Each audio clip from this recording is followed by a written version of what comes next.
ছোট বাচ্চার এই ছাতাগুলো আসলে কতটা ভালো বা কতটা মজবুত দেখেন। আসলে আর কি আর বলবো, আমার মুখের কোনো ভাষা নেই। ছোট বাচ্চার জিনিস অনেক মজবুত হবে, সেখানে কিছুদিন ব্যবহার করতে না করতেই দেখেন জাস্ট শুধু ডিজাইনটা করেছে উপরে দেখেন, যাতে ছেলেরা আকর্ষণ বাড়ে। এই জন্য দুটো সিংহের মতো করে তারা বাড়িয়ে দিয়েছে, দেখতে পাচ্ছেন।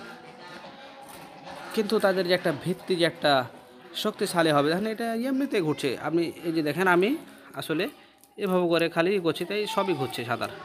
এটা কোনো সিস্টেম হলো বলেন? দেখেন আমি জাস্ট এই দাড়িটা করছি, তাতে ছাতাটা বোবো করে ঘুরছে। মানে তার কোনো শক্তি বল বলে কিছুই নেই।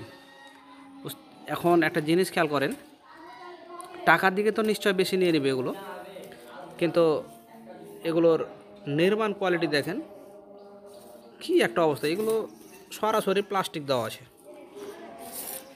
আর এই যে দেখেন একটারও আপনার এটা ঠিক নেই, সব বের হয়ে গেছে। দেখেন সব বের হয়ে গেছে। মানে কি বলবো, কিছু বলারই নেই এই ছাতা সম্পর্কে। তো যদি মনে করেন যে আপনার টাকা বেশি হয়েছে, আপনার ছেলেকে নিয়ে দেবেন, তো সেক্ষেত্রে আপনি বাচ্চা চুপার জন্য আপনি ভাবতে পারেন। তাছাড়া যদি মনে করেন যে আসলে এটা নেওয়াটা কেমন হবে, তো আমি মনে করি যে জাস্ট শুধু পয়সা নষ্ট। তো ভালো থাকবেন। এটা সাধারণত ছাতার একটা ছোট্ট যে ছাতাগুলো সেটারই সম্পর্কে ভিডিওটি ছিল। তো নিত্য নতুন প্রয়োজনীয় এরকম ভিডিওগুলো সবার আগে পেতে চ্যানেলটি সাবস্ক্রাইব করে আজই আমাদের সদস্য হয়ে যাও।